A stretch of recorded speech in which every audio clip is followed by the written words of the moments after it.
사회적으로 핫한 이슈를 키워드로 알아보는 핫키워드 시간입니다. 오늘은 박선영 아나운서와 함께합니다. 안녕하십니까? 네, 안녕하세요. 네, 불과 몇 년 전만 떠올려봐도요, 중요한 직업, 유망 직업으로 꼽히던 일자리들이 시간이 지나면서 지금은 사라진 것도 많이 볼 수 있는데요. 당장 요즘 배달이나 서핑, 요리할 것 없이 다 로봇이 두루두루 쓰이고 있죠.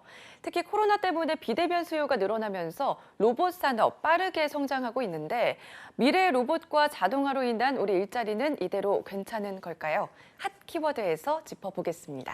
네, 맞습니다. 코로나19 이후 비대면 수요가 증가하면서 부쩍 로봇을 자주 볼 수 있는데요.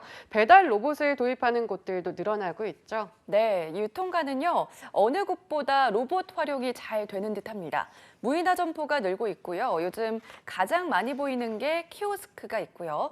얼마 전 자율주행 배달 로봇도 선보였죠.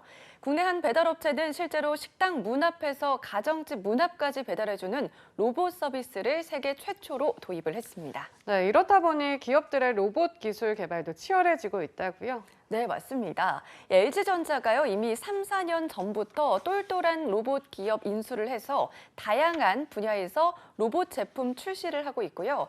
현대차도 지난 6월 세계적 로봇 업체를 인수를 해서요, 본격적으로 로봇 사업에 뛰어들었습니다. 삼성전자는 올해 초에 꾸려졌던 로봇 TF팀, 그러니까 임시 조직이었는데 이걸 이번 조직 개편에서 상설팀으로 한 단계 높이고 본격적인 로봇 사업에 뛰어든다는 입장입니다. 반도체나 로봇 포함해서 3년간 240조 원을 투자하겠다는 계획도 밝혔습니다. 로봇이라는 미래 먹거리 개발에 뛰어드는 기업들의 행보는 세계적인 추세인데요. 시장 자체도 매우 크죠. 네, 맞습니다. 이 산업용으로 커지던 로봇 시장은요, 코로나19 이후 개인 서비스용 시장도 커지고 있는데요. 조리나 배달, 서빙을 하는 개인 서비스용 로봇의 시장은 세계적으로 최근 5년간 연평균 15%씩 성장해서 4조 원대 이를 정도고요. 세계 로봇 시장으로 확대해보면요, 2017년에 26조 7천억 원 되던 게 연평균 32%씩 급성장해서 2025년에 193조 원까지 성장할 거란 전망도 나옵니다. 이렇게 로봇 산업이 발전하는 것은 시대의 흐름상 자연스러운 일이긴 하지만요. 동시에 일자리가 많이 줄어드는 건 아닐까 싶습니다. 네, 그래서 이 한국은행의 연구 결과를 보면요, 제조업 그리고 단순 반복하는 일자리에 부정적 영향을 미친다는 내용입니다.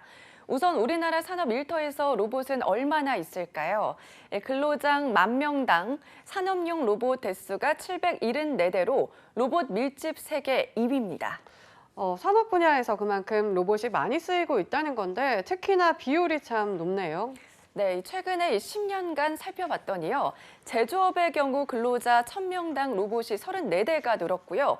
특히 조립 같은 거 많이 하는 곳이죠. 이 자동차, 전기, 전자에서 200대 가까이 로봇을 더 늘렸다고 합니다. 이렇게 되면 일할 사람은 얼마나 덜 뽑게 되는 걸까요? 그게 구인 인원 증가율을 한번 따져봤더니요. 제조업에서는 근로자 1,000명당 로봇 한 대가 늘어난 지역은 아무 변화가 없는 지역보다 일할 사람을 2.9%포인트 덜 뽑았고요.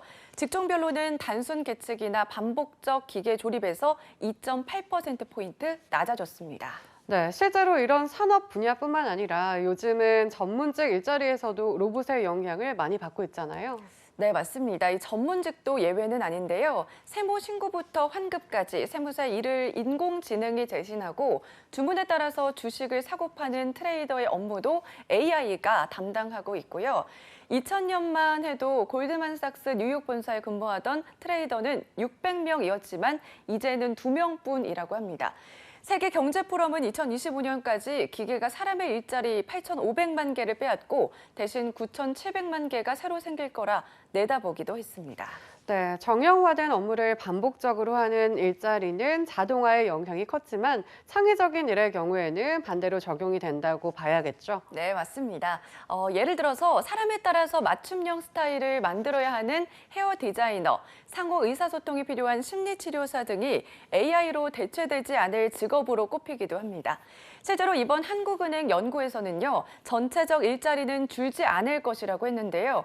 로봇이 대체할 수 없는 일도 있으니까 함께 이런 일자리가 많아지면서 일자리 숫자는 상쇄될 거다. 그러니까 플러스 마이너스 0이 될 거라 보고 있습니다.